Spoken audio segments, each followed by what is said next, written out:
This program is presented by University of California Television. Like what you learn? Visit our website or follow us on Facebook and Twitter to keep up with the latest UCTV programs. Also, make sure to check out and subscribe to our YouTube original channel, UCTV Prime, available only on YouTube.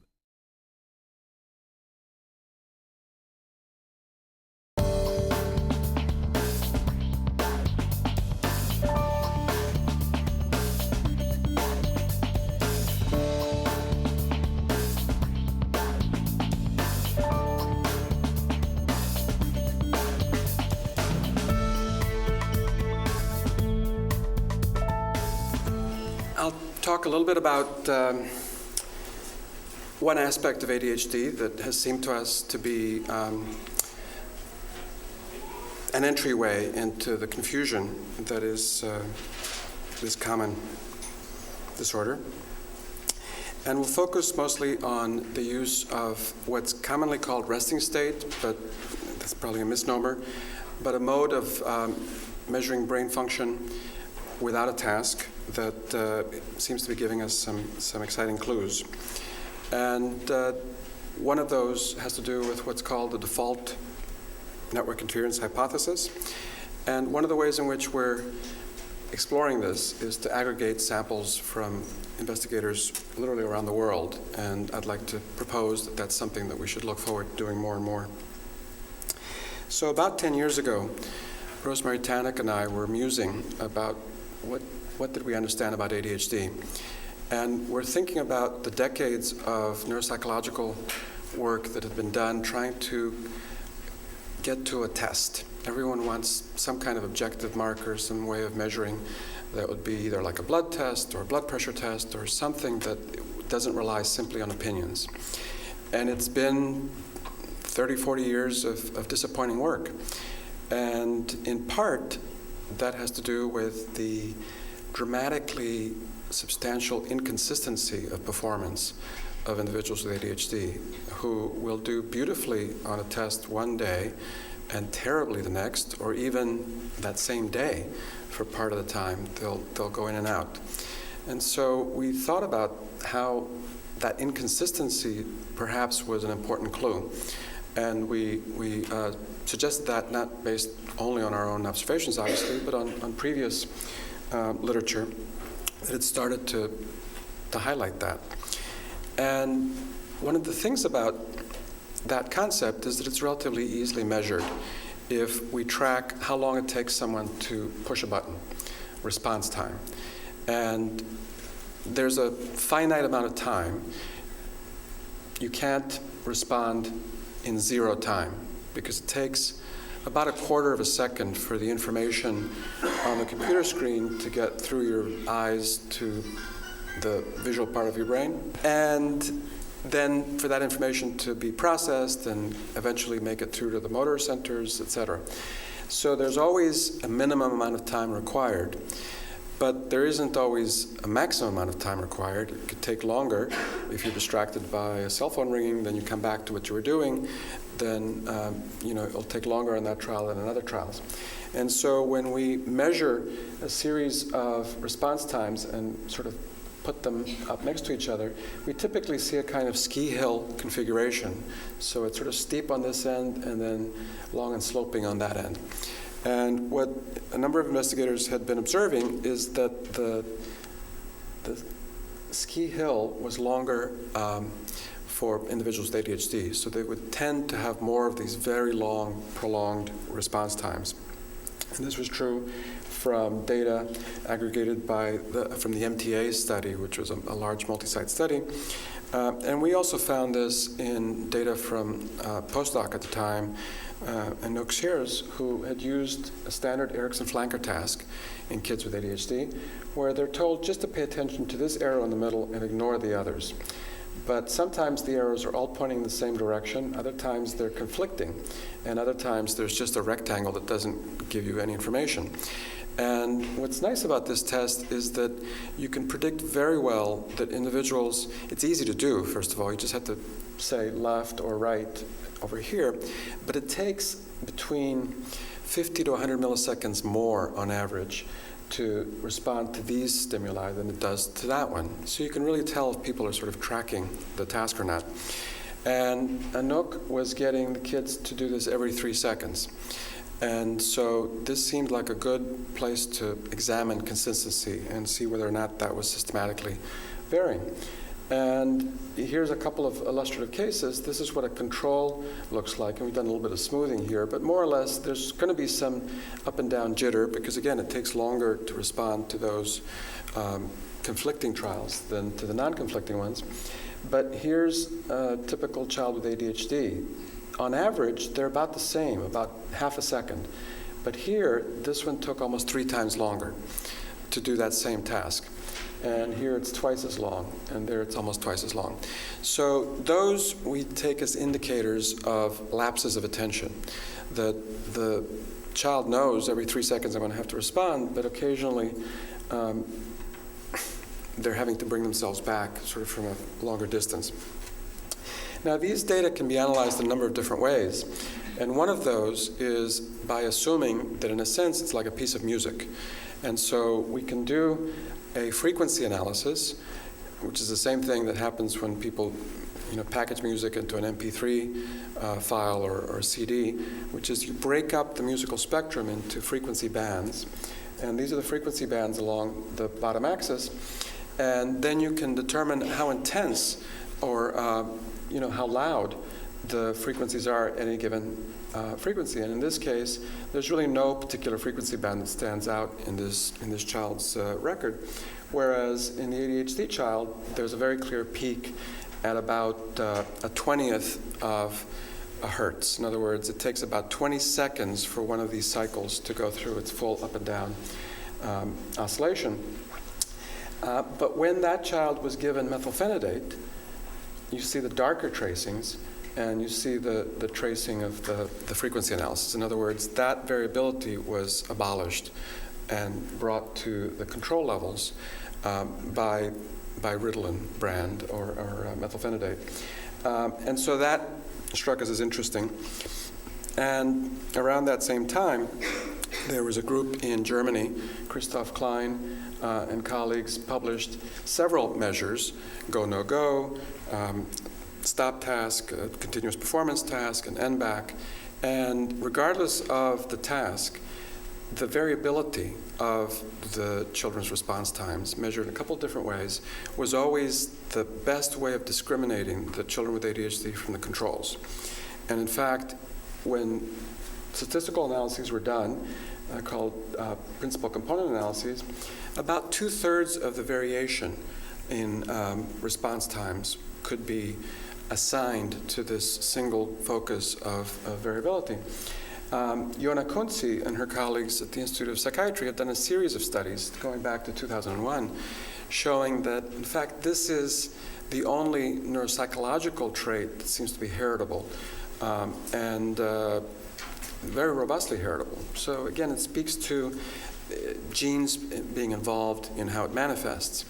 And what's interesting is that this kind of variation in response times frequently masks as the inability to do executive function tasks, because what you get is less average performance, and it looks like they don't get it, but they get it very well, and then they don't get it periodically. And so we've been chasing that idea down, and in biological psychiatry, we published a paper in 2008 in which we took an independent sample and gave them the same task, and again measured those frequency differences and found that there were more variation, especially in that very low frequency range in the children with ADHD, and that the more of that energy they had, the more likely they were to make various kinds of errors, here omission errors. Catherine Johnson at Trinity College in Dublin had found a similar observation in about half the kids with ADHD. The ones that were impaired in terms of making more errors had clearly greater intensity of that low frequency variation, and with different kinds of task. It's called a sustained attention response task. And so we recently did both that SART and the Eriksen flanker. This is in a group of Italian children, and again found that using both methods of measuring frequencies. I won't go into the technical issues, but one's Morley wavelet-based, and the other is the Fourier frequency transform. In both cases, for both tasks, we see greater variability in the individuals with ADHD than controls. Many of these kids unmedicated ever. And again, when we separate them out by the impaired versus the unimpaired, we see that some kids with ADHD look just like the controls, and others are very substantially impaired, these green sort of shadings there. We're not the only ones. Again, the Johnson's group and others have found this. Not everyone gets it, so there are issues perhaps about tasks, etc. But it's compelling enough that we've been able to proceed with this. And around the same time, in the world of neuroscience, Yuri Buzsáki and his colleagues, who were really interested in oscillations and fluctuations in neurons at very high frequency rates, observed a number of things. One is that it doesn't matter what size brain an organism has. It could be a mouse or a human or an elephant. The same frequency bands are present if you measure their EEG. And so it's not about the size of the brain, it's really about the molecules and the cells and the circuits that are present, and those are really maintained across the whole evolutionary spectrum. So it's a reflection of intrinsic cellular and circuit properties. And he stated that the synchronous activity of oscillating networks is the critical middle ground between the neuronal activity, which happens in thousands of seconds, and behavior, which happens over seconds and minutes and hours. And another interesting observation was published in a little-known journal called Thalamus and Related Systems, which is that when they took the standard frequency bands and plotted the midpoint of alpha, beta, theta, gamma, etc., and placed them on a logarithm scale, each one of these was one natural log unit apart. And I've always loved the mathematical sort of symmetry of that. And so that gave them a kind of rule that they could use to define even lower frequencies. And so they don't have names for those, so they became called slow 1, slow 2, slow 3, slow 4. And slow 4 is where we've been focusing, where we saw those fluctuations of reaction time. And slow 4 is also of interest because it turns out to be the rate at which our brains are fluctuating. So this is an art project that was created by one of my, at the time, students, Daniel Margulies and his colleague Chris Sharp. But it's real fMRI data of one person listening to his favorite piece of music, which I'm not playing for you here, but if you go to this web link, you get the whole video, which is the listener listening to The Rite of Spring by Stravinsky as the music is playing. And so you get into all of these issues about, the art experience, and it almost looks as if the brain is dancing at times when you see this music. But this is also a reasonable portrayal of the real-time fluctuations of the brain in obviously color-coded by the computer, so that the red warm colors are indications that the bold signal, which is related to blood flow, is greater than average, and the cool colors are less than average, and green is average. And what used to be thought is that these fluctuations are basically random noise. But I think just observing this for 90 seconds, which is what we're doing, shows how systematic and how lawful these correlations are. And I can personally watch this for 35 minutes without sort of feeling bored. But I won't make you do that. It's just 90 seconds. But this is very striking, very robust, and we don't understand why.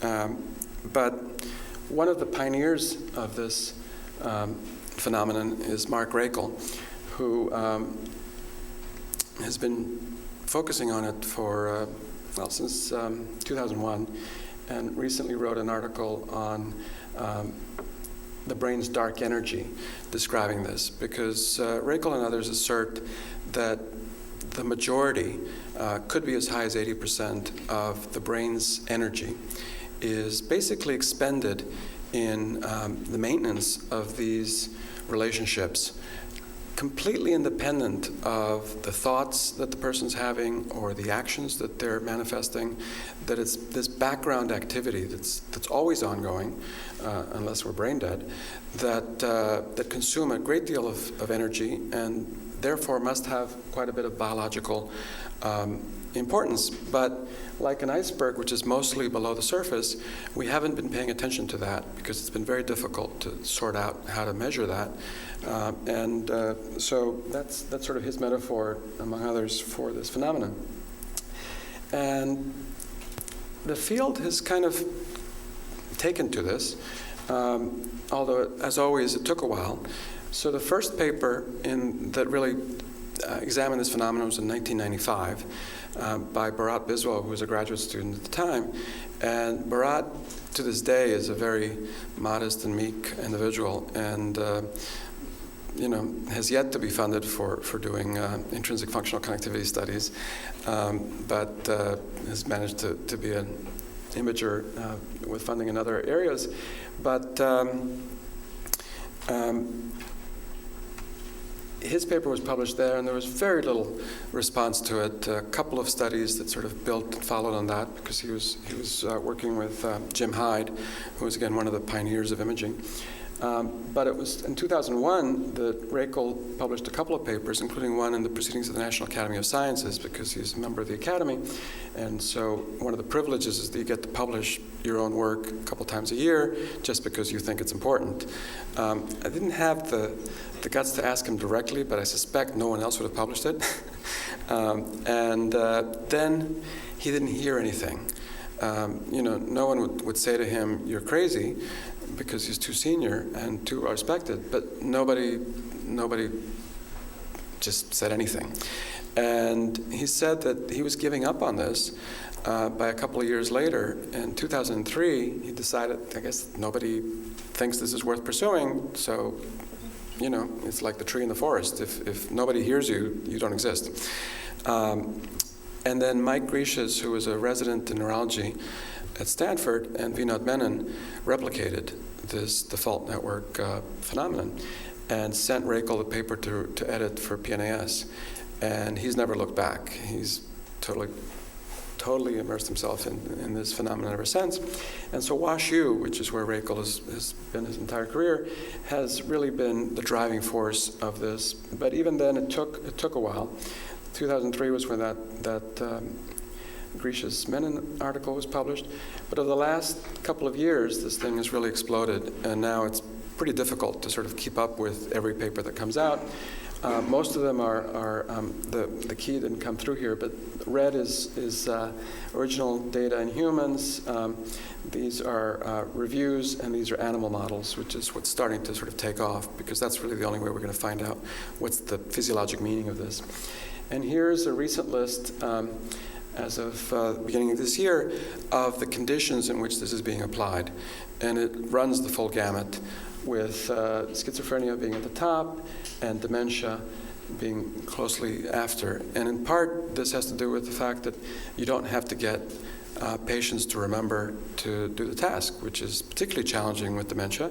But you can record the spontaneous fluctuations of the brain and then relate that to other measures. So let me show you a few examples of what this looks like. This is basically a recapitulation of Biswal's experiment. These squiggles at the bottom are real data from a single subject who's lying in the magnet without moving, and yet one is coming from a blob here and the other coming from a blob there, which are the motor parts of the brain. And they're fluctuating in terms of how much presumably neuronal activity is going on there, relatively wildly, and yet very much in synchrony. Right? These two lines are really almost on top of each other. And so this is defined as functional connectivity. In other words, even though these are on opposite sides of the brain, for them to be synchronized means that they have to be talking to each other. maybe directly, maybe indirectly, but they know what the other part is doing. And so this is an example of functional connectivity. And it's measured by measuring the correlation. How much does the variation, when one is going down, does the other one go down? When one is going up, does it go up? So we do that. For example, we can choose this region here, which is where the language circuits are. And if we say that's my area of interest, we'll pull out a snapshot of brain blood flow every 2 seconds, and then we'll pretend that it's connected, and so we'll make a little squiggle that will look sort of like that. This is made up data, but it doesn't look too far from the real thing. And then, because the computers now can do amazing things, we can say, how about each of the other 100,000 gray matter voxels in the brain? What's going on there? And for each of those, we can get a squiggle. And then we can use very simple statistical methods to pull out where the regions of the brain are correlated, are co-varying together more frequently than you would expect by chance, taking into account that we're looking at 50,000 or 100,000 different voxels, so that we can factor in that a number of those would happen by chance anyways, and there's rules that seem to work pretty well. So at the end of the day, we get a blob, or a series of blobs, that are telling us where in the brain, which regions of the brain are singing in the same, the same song as that one, in a sense. And I like to think of it that it's a little bit like doing nighttime photography, which I love. It just somehow is satisfying to see those colors blend into these rivers of light. And so it's different from fMRI, where you're really trying to capture very specific discrete events, and different from photography, where you might try and I was caught by a traffic camera once, and it's surprising how sharp those photographs are. Downright discouraging. But this is not a snapshot that gets the driver's license or the registration plate or anything like that.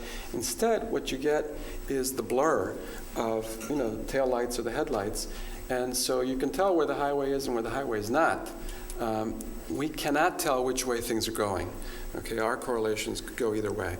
So we can't tell you if these are taillights or headlights. But basically, we're detecting where the traffic is, we think. And again, another early paper from the WashU group, in which real data once more. This time, one of those regions of interest that I showed you is placed near the back of the brain. This is called the posterior cingulate cortex, one in the medial prefrontal cortex, yellow versus orange, and those are the tracings. This is about 6.5 minutes. And then this is the midline of the brain. This is the left surface on the side. Intraparietal sulcus is in blue, and its tracings are here in blue. What's intriguing is that the orange and yellow are almost on top of each other. In fact, they're stepping all over each other. The blue is also in counterpoint harmony. I don't think that's the right term, but at least it's clearly synchronized, but in an opposite way. And that is just a fascinating observation. That, again, these brain regions seem to be paying a lot of attention to what the others are doing, even though we used to think that this was so slow that it couldn't be relevant to thinking about what neurons are doing in their millisecond time courses. So around this time, we really sort of immersed ourselves in this, and this is it was actually the first paper we sent out, but it took 9 versions at 3 different journals to finally get it published, and we learned all the things that reviewers were worrying about in the process. But Claire Kelly took a lead on this, and again, it's this Eriksen flanker. We were just looking at congruent and incongruence here. 2 different ways of identifying what is described as the default network, this frontal blob and this back blob, with extensions sort of in the lateral and medial temporal lobes. And I'll come back to that a little bit, but that's what Rakel had first talked about in 2001 being a default or a baseline state of the brain, and that network, those regions being the drivers of that. In other words, when we don't have a job to do focusing on something outside, we kind of tune into our internal world and think about how am I feeling and, am I hungry yet or who knows what. But at any rate, there's this opposite anticorrelated network, which is here in orange, frontal parietal, related to top-down executive control, to remembering to turn off one's cell phone or things like that. And what was intriguing to us in that these couple of dozen healthy adults is that first of all, the amount of anticorrelation that was there is just striking. This is real data from one subject, one of these people here, and it's almost perfect. It's almost like watching a reflection in a mountain lake before a breeze comes up. You can just see the silhouette of the trees and the mountain peak or whatever. And it's not exactly perfect, but it takes a long time to find where the slight flaws are. And so this is negative 0.98 or so, and the lowest of the correlations was negative 0.82. Now, in part, we asked the computer to find us, what's the most negative correlation. So we were going to get negative correlations because that's what we were asking for. But the range varied, and the range was related to how consistent or inconsistent they were in terms of their response times, which we thought was just terrific. But as I said, it took reviewers a long time to decide that they agreed with that. In the meantime, we were also pursuing this method to find out, what can it do? So we placed regions of interest along the anterior cingulate cortex, 16 of them in each side here, and looked at both the positive relationships, which are mapped in red, and the negative relationships in blue. And so the null hypothesis, the expectation that nothing much was going on here would have been that this would have been a complete scramble. 6 minutes, no task, this should have been just really uninterpretable. But instead, it turned out to be very systematic. The yellow areas are where the highest correlations are, and those are exactly where the seeds are, where the regions of interest are. But the red and the blue blobs are moving just exactly where the animal studies told us they should. But it's actually quite difficult to see some of these relationships in regular fMRI studies. And one of the reviewers, who turned out was Randy Buckner, asked us, so is this useful in a single subject? And we hadn't tried, but when the reviewer tells you to do something, you always say yes. And so we looked, and in a single subject, we couldn't use whole brain correction there. We got basically less pretty, but the same relationships.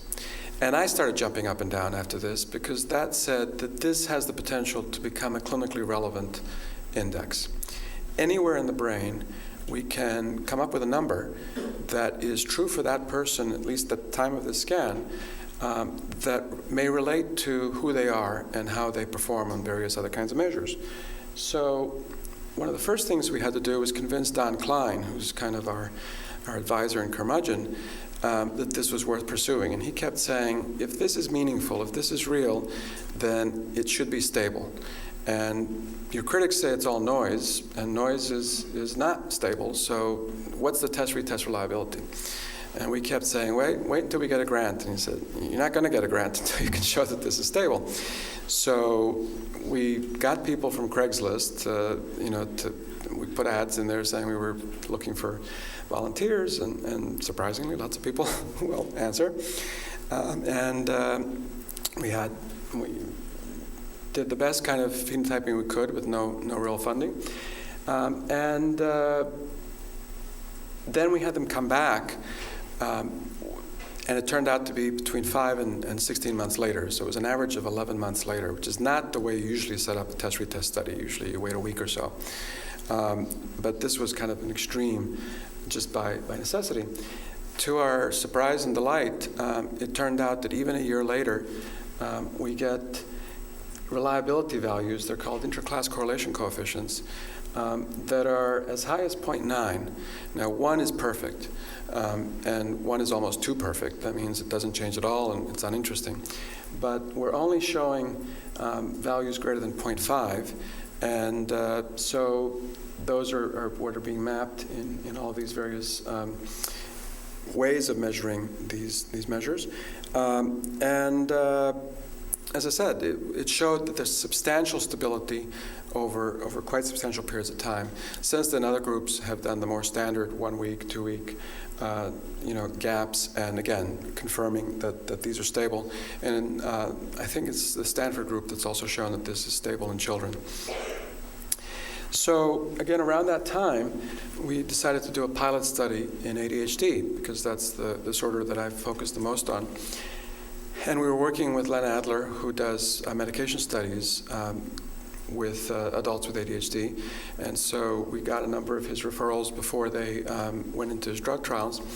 And again, with our Craigslist controls, we had 20 subjects with ADHD and 20 controls. And one of the difficulties, one of the challenges of this technique is that there's 100,000 different ways or more that you can analyze it, and 100,000 different starting points that you could use. And we have to convince people like Cam Carter that we haven't just shopped around and, played fast and loose with our data just to come up with a pretty picture. And the truth is, it happens. Don't tell anyone I told you that, but it's been known to happen, that people will show you, this is what I meant to do all along. I just, I misspoke. So part of what we do is we sort of tie ourselves to the ship's mast in order not to have those temptations. So in this case, we used a paper that had come out a year before by Daniel Weissman and colleagues at Duke.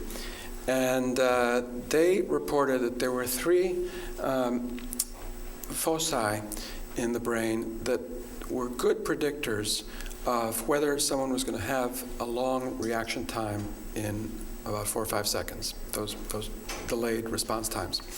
This was in healthy adults, but we thought that's a good place to start. So we used his 3 coordinates, and one of those 3 gave us results, which are shown here.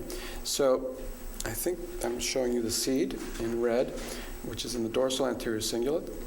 And when we did that, in the whole sample, we get this positive correlation for that, what's called a task-positive network, and this negative correlation for the front and the back of that default network.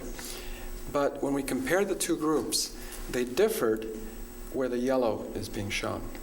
And that is a region that overlies what's called the precuneus and the posterior cingulate cortex. I came into the lab on a Monday morning, and Daniel Margulies had been running these things over the weekend, and he put up a big sign over the lab that said precuneus with an exclamation mark. And all I could tell you about the precuneus that morning was that it was near the cuneus, and that I vaguely remembered it was occipital, and I think that was it. And but we became big fans of the precuneus. It turned out we weren't the only ones. The very first review that talked about the precuneus had come out a year earlier, in part because the precuneus has among the best blood supply in the brain, which means it's almost never lost in a stroke. And it's very hard to have your precuneus destroyed by a high-velocity bullet that doesn't also kill you. And so there are no patients with isolated precuneus injuries, although it turns out that the posterior cingulate and precuneus is very involved in Alzheimer's disease, which we learned later, in part perhaps because it's got such a high metabolic rate. And so we and others have become very interested in that part of the brain as being a kind of hub to posterior processing centers. So we then use that as a seed or as a starting point for another set of analyses. And again, roughly here, and so you see the same kind of reciprocity that the front and the back of the brains are synchronized, as we would expect, and then these areas are doing the opposite. But here's the ADHD group. Reasonably well consolidated back, but it's like the front of the brain's not talking to the back. And here's where the map of the statistical differences are. Predominantly, well, sort of all over, but especially frontally. So this was also published in Biological Psychiatry. And in fact, we got the acceptance notice about 2 days before submitting a grant that was based on this. which I think made all the difference because that gave it, it's different when it's an accepted paper as opposed to just preliminary data. I was talking with one of your colleagues about Lucina Uden, who was a postdoc in the lab, and so she took that same data set and used a different measure. Here we call it network homogeneity, looking at how correlated are these measures within each network. And it's the same data set, so it should have given us the same results, but that's not necessarily the case. And so we did see nice overlap. Here you see the yellow and the orange are sort of showing where one technique versus the other, and they may not be always exactly on top, but they're pretty close. So again, suggesting that particular region is sort of fairly divergent. So that's sparked us to do a lot of follow-up work, which, as I was telling Cam, we're about to sort of open the gift box, because that's what data always are. You don't know whether you're going to be surprised or not, or if you're going to be able to understand what's in the box. But we're about to look at some data that we've been collecting over the past 3 years or so. But in part, there's been a lot of interest in this default network in a number of disorders. And one of the groups that's done the best work is Randy Buckner's at Harvard. And I love this paper from Jessica Andrews Hanna and his group, in which they combined the best of both techniques, I think, because they did a lot of resting state studies, but they also did some beautiful fMRI. And they had some hypotheses about this because these regions of the default network have been thought to be involved in self-perception and judgments about oneself. And so they wanted to pin that down. So they asked people who were being scanned to either make judgments about themselves or not themselves, and judgments about themselves in the present or the future. What they found is that these are the two sort of head nodes, that posterior cingulate cortex and the anterior medial prefrontal cortex here in yellow, and those are the hubs that are connected to all of the other outlying nodes. But the other nodes, the remaining 9, break up nicely into these two sets. These are just called by their anatomic names of some of the seeds, the dorsomedial and the medial temporal subsystems. What was intriguing is that in the task-based fMRI, they found a beautiful dissociation, so that the dorsomedial system was very activated when individuals were making judgments about themselves in the present, but not when they were making judgments about someone else, and not when they were making judgments about themselves in the future. The opposite was true for the medial temporal lobe system. That was strongly activated when people were thinking about what am I going to do tomorrow, as opposed to thinking about what I'm doing now or how I'm feeling now. So again, I really love that combination, and I think that that's where we hope the field will be able to move, is to sort of combine these kinds of methods. But it's also given us a nice set of targets, because they validated these particular coordinates in a number of different data sets. And so again, we use their coordinates so that we're not tempted to move them a little bit or something. And in a recent paper, and I hadn't planned this, Cam, I really hadn't, but another biological psychiatry, maybe subconsciously. Maybe you're on the edge, right? I don't think so. But it's been one of the places we like to send some of our good work. We looked at ADHD in 37 kids with ADHD and 37 controls using the Child Behavior Checklist by Tom Achenbach, which is, I used to be very dismissive until I went to Vermont to give grand rounds, and I met with Tom Achenbach, and he was telling me that they have, I can't remember if it's 86 or 89 different languages in which they've made this form available. And when he said that they have 3 forms of relevant to Spanish language, one for Latin American Spanish, one for Castilian Spanish, and one for the Catalans. He had me at the Catalans. Because if you know Spain, you know that Catalunya is not Spain. It's Catalunya. And so this is basically a form that, while it's proprietary, it's not very expensive, and it can be used anywhere in the world. And it's not wedded to the DSM. It was based on factor analyses that have been revised over a number of times and have been based on almost 100,000 subjects by now, so really strong normative database. And so we've been using that as a way of exploring our data. And here, Camille Chaberneau, who was a postdoc with us from France, found a number of different things. So for some relationships and for some measures, it didn't matter whether the children were typically developing controls in these dark dots or ADHD kids in the lighter ones. The same relationship seemed to hold between their score and the strength of the connectivity, which are plotted in these sort of hard-to-see khaki colors here for the posterior intraparietal lobule. And so the relationship between that IPL seed and these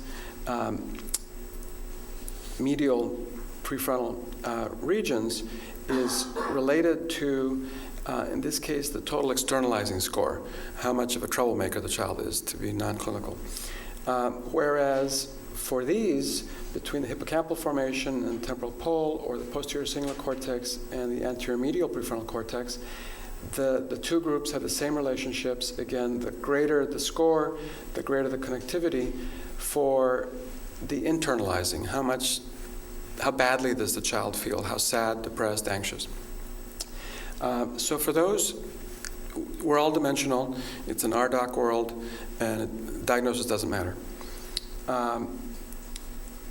And again, same thing true for these. These are all negative relationships. So as connectivity is getting weaker or less or more negative, these are becoming more problematic, more symptomatic. But we also found several relationships where diagnosis did matter, where the ADHD group, or here the typically developing group between the IPL and the frontal pole, is having a positive relationship between child behavior checklist score and connectivity, and the ADHD group has a negative one, and the same general relationship for temporal pole precuneus. So we concluded that we can't do away with categories yet, that we're going to need to look both dimensionally and categorically. And we think that that's sort of likely to be a general rule that holds up. And the same thing was true when we looked at reading recently. And so here we have healthy readers, unimpaired readers, who are either children or adults. And for a number of relationships, it didn't matter. We chose the seeds from meta-analyses of a number of task-based fMRI studies in children and adults. And so connectivity seems to be related to reading proficiency, regardless of age for some of these. But for others, it mattered whether it was a child or an adult, because children are less masterful than the adults. And so it's much less automatic a process. And so the default network was very much involved in a number of these. So we're continuing to do this work looking at individual traits. But as I mentioned, one of the things that gets us enthusiastic is that it's relatively easy to collect these data. And so about, 2.5 years ago, we started asking our friends to share their data with us, and kind of setting up a Tom Sawyer thing of whoever shares data by this date gets to be on the paper. We're going to send it to Nature. We did send it to Nature. They declined, and so did Science. But again, PNAS did eventually publish it, and we presented data from 1,093 individuals. And the total cost of the study, besides the postdoc time in my lab, was the dinner that it took to set up the steering committee at the HBM meeting. And this was all sort of data that were already collected, that people were, they already had. And we had no systematizing in terms of how it was collected. We just analyzed it as if it came from the same study, but kept track that it came from different groups. And what came through is that these relationships that I've been describing to you, which can be measured either through the seed-based regression analyses, or you can look at amplitude measures, or you can do independent component analyses, and the list keeps going, were extremely, extremely statistically robust. In fact, the z-scores for these findings are on the order of 50 standard deviation units, extremely significant. And these are the concordances across the 24 centers that were included in these analyses. So, black is perfect, which is what you get when you get the same center with itself, but red is approaching perfection 1.0, and you can see that the means and even the coefficients of variation are highly similar across sites literally around the world. Now, it wasn't true that they were all the same. In fact, the centers differed and in a regionally meaningful way. In other words, it's not that the whole brain is different.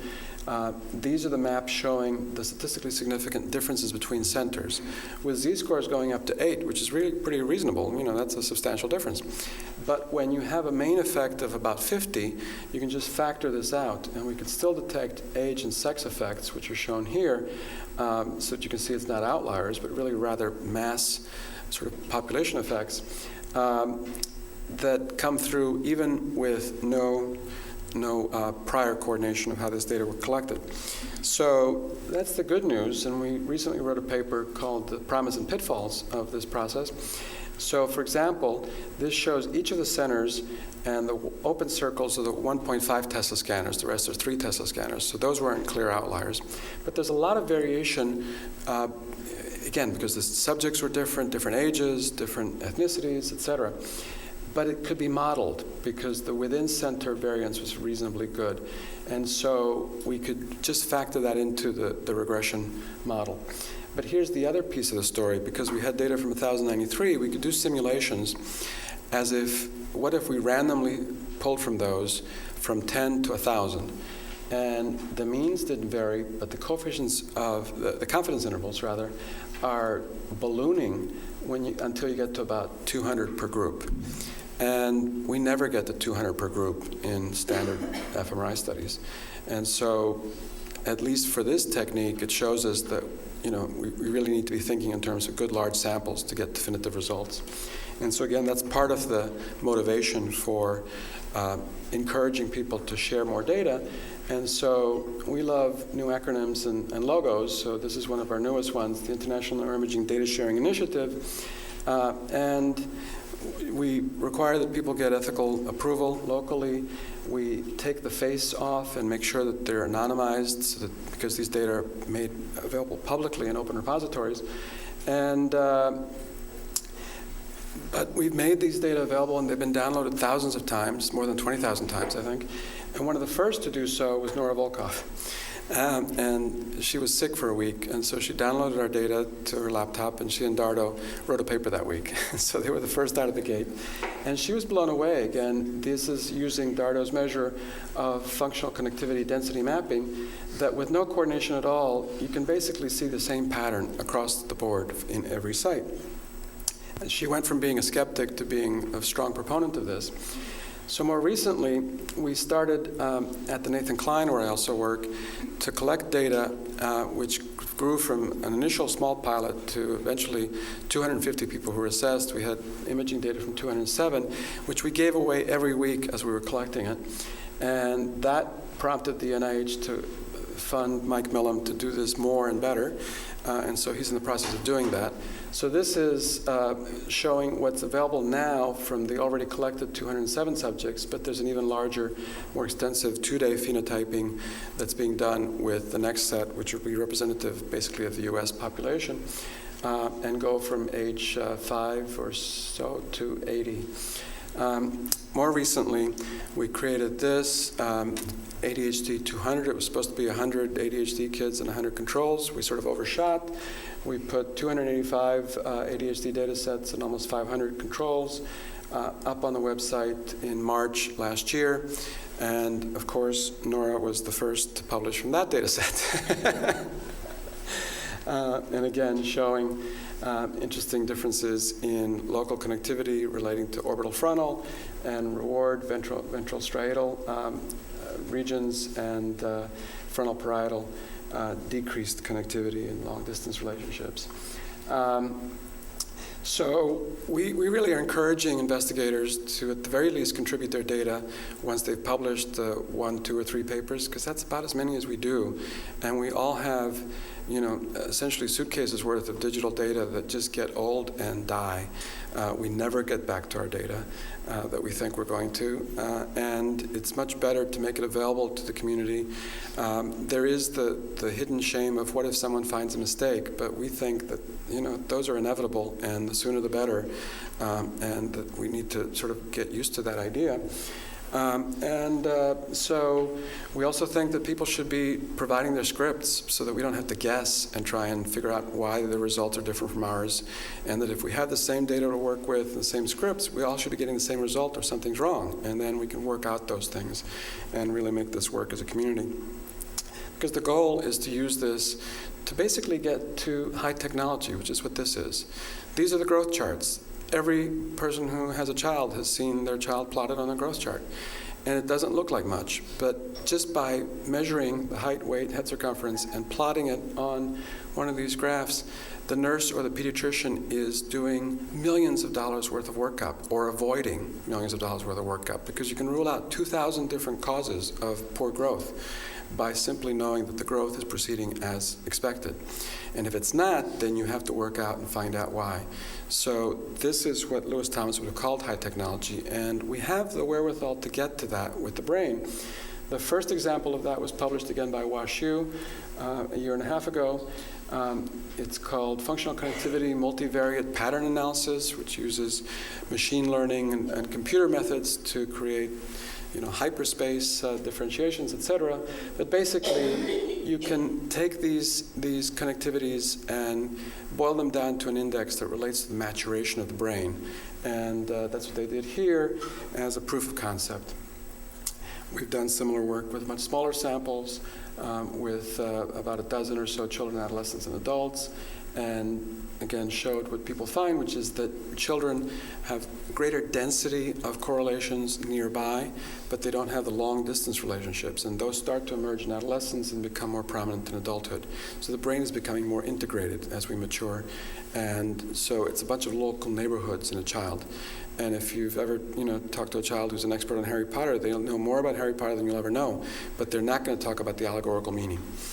That's not what they want to hear about. So let me conclude by, I've just touched on this notion, but I really do think that inconsistency is both a clinical clue and a neuropsychological feature that we can get a handle on. And it's related to genetic susceptibilities, and imaging can use that also to learn more about what's going in the brain. The default network hypothesis really is that one of the problems in ADHD is likely to be a faulty interregulation between the default network and these other control networks, and that works most of the time, but sometimes it really fails intermittently, and when that happens, it's kind of a brownout situation, and so there's a lapse of attention, and if that happens in math class, you could be in real trouble, because all of a sudden you miss the key concept, and you don't know how to create the intellectual structure that the teacher's hoping that you'll be building inside your own brain. And I haven't shown you much, and the data are really still fairly scant, but there have been 3 or 4 studies that have been coming from other groups that have been supporting that, especially in terms of medication effects that seem to be consolidating or solidifying some of those relationships. So time will tell whether or not that really gives us a beginning of a physiologic understanding of one of the mechanisms that underlies some of the difficulties in attention and in behavioral regulation. It's unlikely to be only relevant to ADHD. It's very likely to cross a number of different boundaries, and again, it gets us back to the RDoC idea. So, as you can tell, I'm pretty enthusiastic about the ability to image the brain without a task, so-called resting state. But there are a lot of pitfalls as well, but by harnessing the brain power that we have and the data that we've collected, we think we can have a model where we accelerate the rate at which we work through some of these problems. What's beautiful about this is that it works in animals, it works in humans, it works with an anesthesia. everything has to be taken into account. But I'm working on a rat study right now, and we're seeing effects of aging and development in the rat and of the poverty of the mother. So that if a rat is given less bedding to make a nest, it becomes very stressed, and so it's much harsher with its pups. And then those pups, when they grow up, become more like depressed adults. And we can see the differences in amygdala connectivity, even though the rat's anesthetized while we're scanning. So we'll be sending that out for publication, I hope, in the next month or so. A lot of challenges to be dealt with, but many of these can really be addressed by being more open about our data, and the NIH is supporting that in a big way. The Human Connectome Project received $40 million to provide data on a twin sample with genetics and the super high-tech state-of-the-art imaging, and those will be public data that everyone gets a chance to kind of understand and embed, because again, if every person in this room started working on it, we wouldn't write all the papers that are available in any single one data set. There's a lot of juice that's left in these data sets that we don't squeeze out.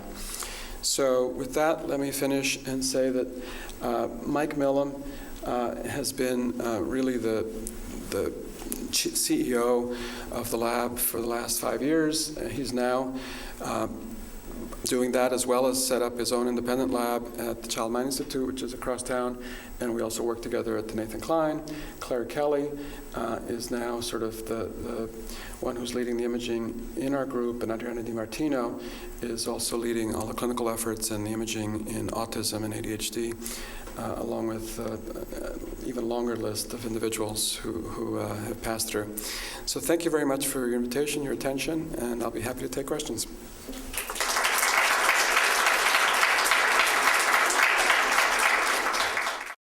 So it stands to reason from a lot your discussion was that this variability is really a predictor of inattention. But there's been a number of studies that also shows that it correlates with hyperactivity and impulsivity.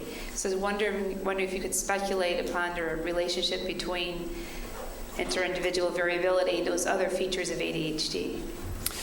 So that's, again, ADHD I find fascinating. And there's good evidence that inattention on the one hand and hyperactivity and impulsivity on the other hand can be separated as dimensions. But even when they're separated, they're very highly correlated, of about correlation coefficient of about 0.7. And there also seems to be a more general dimension that is related to ADHD-ness. And so part of what we'll have to work out, and I think it's going to take large samples to do this, is what goes with what in what part of the brain. So it's conceivable that the entire brain is doing the same thing, but it's more likely that there'll be certain regions that are more related to certain kinds of behaviors. So the supplementary motor area, for example, the motor system may well be related to some of the hyperactivity, and maybe more frontal-parietal regions, ventral and dorsal attentional areas, precuneus are going to be related to inattention. I mean, those are just possibilities, but I think we can test those, and if we do it with this sort of approach, we'll always have to remember that initial findings are hypotheses to be verified. And so by accumulating large data sets, we can break them up into two sets, and then use one for discovery of relationships and the other for replication, and use that as a filter to really only focus on those that survive that. Because the statistical techniques are such that we'll always find some things, and the challenge is figuring out which ones are worth further exploration or pursuit. So we found that kind of replication does a lot of winnowing down and gets us to focus our attention on the more, the higher probability relationships. So, as I said, I'm hoping that we'll have some initial answers to these questions by the end of the summer, because we've been collecting data for the last several years, and it's certainly something we're going to want to look at. Thank you. The idea, I believe, to uphold which the medical industry would uphold, we do no harm. And thinking about that, why don't you advocate giving ADHD kids omega-3 and omega-6 along with changing their diet, along with instead of these toxic pharmaceuticals and stimulants? I just noticed you cite experiments which were really just utter torture of humans and animals, but you also treat it like the brain is like a computer rather than you can diagnose it like a computer rather than it's a unique creation of God.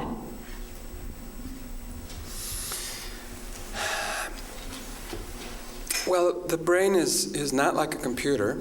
A computer is fairly inflexible, and one of the wonders about the brain is that it's extremely flexible and mysterious. And so we are forced to take things in a very simple-minded way, just because this is arguably, this makes rocket science look easy. But I think omega-3 is probably a good thing. But it's not easy to find evidence that tells us how much and what type people should be taking. The effects are modest. I personally take omega-3 because I think why not? I have no problem with that. But there's a lot of need for better across the board. And I appreciate your intensity and your dedication.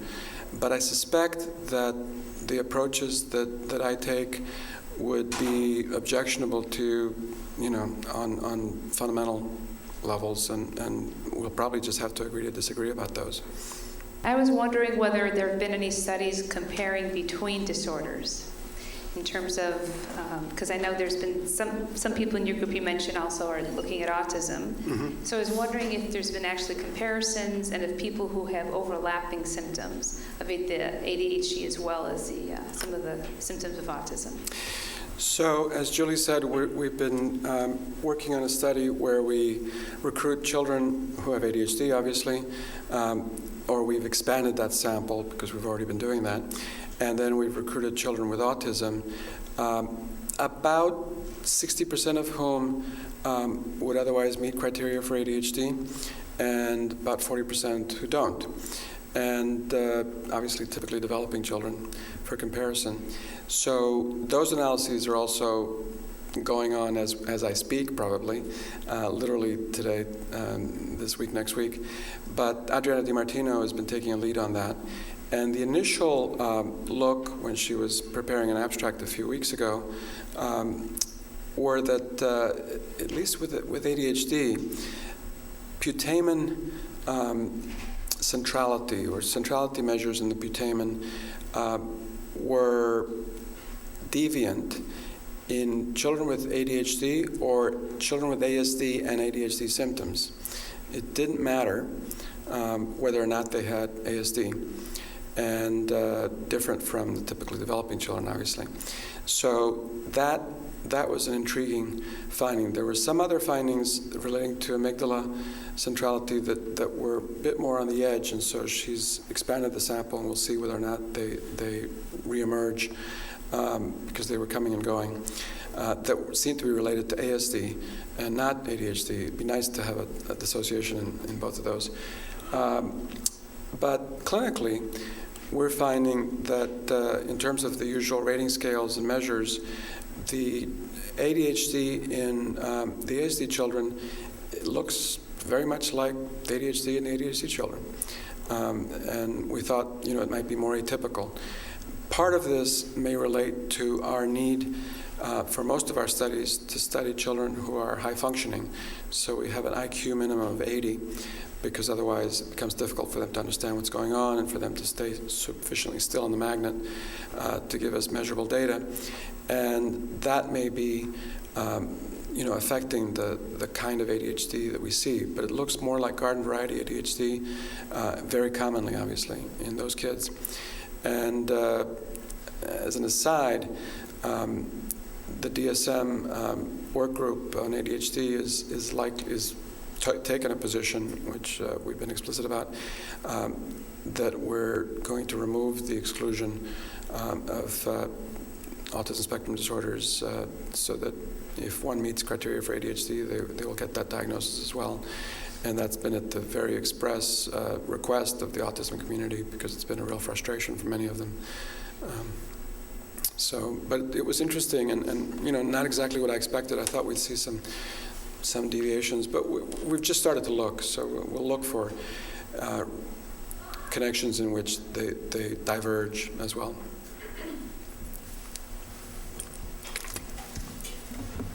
My question is on phenotype, inattentive type of ADHD. You commented on that, the interrelationship between those two phenotypes. But can you just focus on inattentive type for a moment, and how this particular ADHD phenotype evolves differently as we look at the DSM progression from 3, 4, 5? Well, that's one of the difficulties, is that DSM, keeps changing, and so everything sort of becomes obsolete, and you have to kind of start over. And so I'm not sure if you're asking about the DSM part of this or what's going on with the DSM. I'm going to give you an opinion. I have 1 vote out of 8, so I can't promise that things will go my way. But I suspect the only change we'll make with regard to inattentive is that instead of calling it a subtype, we'll call it a presentation.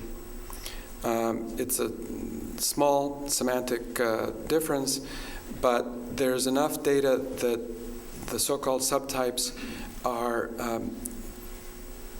they don't stay the same. And so there may be some context differences. It may be that it's measurement error, but it's fairly compelling that you can't make an assumption about someone if they're inattentive once, they're inattentive forever. In fact, a number of individuals who are combined type sort of morph into inattentive types as they become more mature, or their environments are different and they don't have to sit in a classroom all day, et cetera. So my guess, as I said, is that will really be the only functional or the only relevant change. I think we are changing the age of onset requirement to 12, and we've written a commentary about that a couple of years ago, based on our best guess of having to have an arbitrary cut point at some age, but deciding that 7 was too young. And we're adding examples of the criteria, and I think that will probably go into the new version. But I suspect we'll keep the 18 criteria otherwise pretty much as they are, because they work, and we don't know how to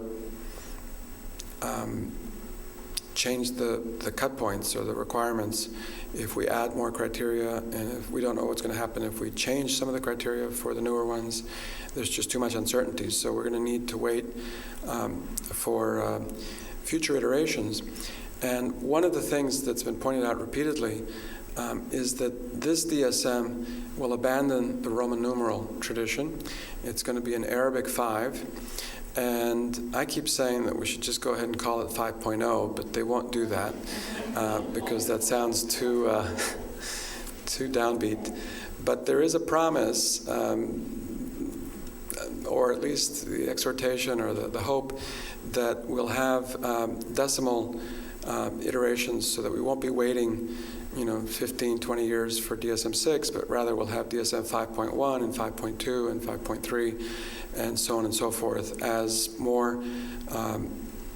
learn more and we understand better what distinctions really matter.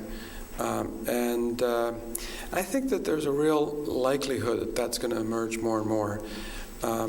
Progress in science is nonlinear. It takes a really long time to seem to not be making any progress, and all of a sudden things explode. And so I'm kind of an optimist about that, and I think that there's a real chance to understand pathophysiology. Genetics isn't going to give us diagnosis. That was always kind of a silly idea. But it gives us some of the mechanisms and some of the molecules that are involved. And then if we can identify where those molecules are having their greatest impact through imaging, we can start to make models of what the physiology is that's underlying some of these disorders. And it's through that understanding that we get to real diagnostic sophistication. As a pediatrician, I don't practice anymore as a pediatrician, or I only did it as a resident, but telling me that a child has a fever means nothing. If it's, a 1-month-old, that's a life or death emergency, and I'm going to be injecting antibiotics before I do anything. If it's a 7-year-old, take 2 Tylenol and let's see what happens.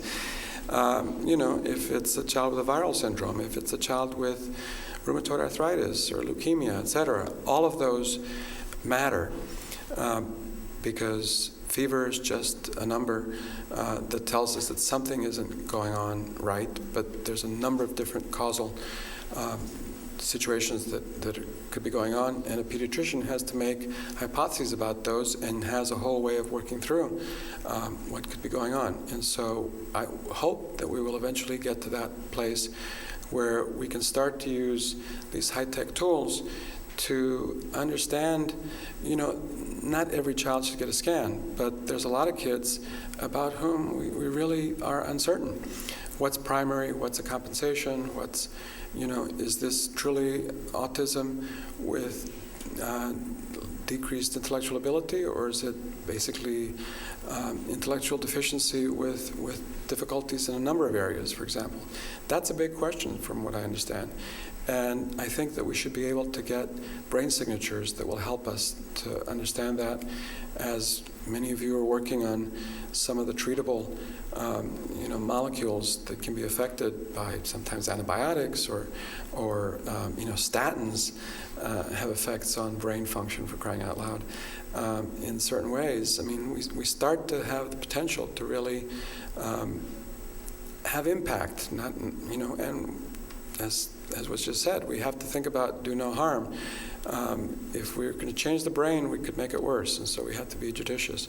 But being nihilistic and saying it's genetic and so it's done, doesn't work anymore. We know that the brain is sort of continuously reinventing itself and adapting. And so if we can find the fulcrum points, the places where a small amount of influence could have a larger effect, there's the real potential to intervene in ways that are meaningful. Again, the more we do this, looking over each other's shoulder and learning from each other, the more rapidly we get to that. I was wondering if you could talk a little bit about how your default network hypothesis relates to some other common ideas like executive dysfunction and dysfunction in reward systems. Let me, free associate a bit. I think that, again, there's a number of factors that are likely involved. And so there's a surprising amount of convergence. It's only 3 or 4 studies, but when you see 3 or 4 studies that are lining up, it's not nothing. That reward circuits are aberrant in ADHD, and one of the questions is whether that's true across the board, or is that more related to conduct disorder types of ADHD? We don't know. We haven't looked at that systematically. Again, one of the difficulties is that studies in general have been small. And so samples of, I've published a study with 11 kids in a group, which doesn't get published anymore, but even 20 is really fairly small. And so to look at these issues of heterogeneity, we need to have larger samples, and these are expensive things. And so it's another reason why I think we can do some of this with larger aggregated data sets. Executive function measures, The effect sizes are not trivial, but they're not huge. And one of the questions I have is, is that a primary problem, or is it an issue of the inconsistency? And to a certain extent, it's not true in every case, but in tasks like stop task, which maybe is not an optimal executive function task, when you covary for the variability, in many cases the group effects kind of wash out. And so it suggests that the inconsistency of responding is being interpreted as an inhibitory deficiency, perhaps. So I think that attending to those and trying to work out, is this, is it impervious to that, or is it really an inability to do this performance, or an inability to sustain it, which I think is more likely. That I think does fit in with this default network kind of intermittent hypothesis that why is the default network so insistent on maintaining its fluctuations and having this kind of partnership with executive control networks? I really think that that's an important clue. There's a study that Jim Chi did in healthy young adults, either after a full night's sleep or after 24 hours without sleeping. And without sleeping, they looked like ADHD individuals. They made lots more mistakes on cognitive tasks, and the variability was much greater. People are impulsive, etc. And their default network, the front and the posterior nodes were less well correlated, and also the anticorrelation with the frontal parietal networks was decreased in magnitude. And so I think both of those speak to the brain kind of liking this yin-yang intermittent sort of approach, and that being maybe an optimal state for functioning. We know that when individuals are doing cognitive tasks, the amount of default network excursion decreases, but it never decreases to zero. It still does some fluctuation, but it's quieter. And then, when they kind of escape, in a sense, and start thinking about something else, frequently that's associated with default network non-suppression. So it seems to have some interesting reality, but it's there in rats, it's there in monkeys, it's a part of being a mammalian brain, apparently. And so understanding what it's doing and why it's so insistent is one of the things that we're curious about. But I think that taking into account, taking the temporal, taking time seriously will help us to understand executive function and cognition better. In part because the need to average, whether it's an fMRI or an ERP or in cognitive tasks, we've collapsed the dimension of time. We lose other things with resting state, but we maintain the temporal structure. And so that's sort of what's up, I think, is to reconceive of some of these phenomena, taking this background into account. The UC Davis Mind Institute was created in 1998 with a promise to find cures for neurodevelopmental disorders. Every day, our physicians and researchers come closer to fulfilling that promise. Their groundbreaking research on autism, Fragile X syndrome, chromosome 22q11.2 deletion syndrome, ADHD, and other brain disorders are helping children achieve their fullest potential. Please visit our website to find out more about current studies, upcoming events, and how you can help make a difference.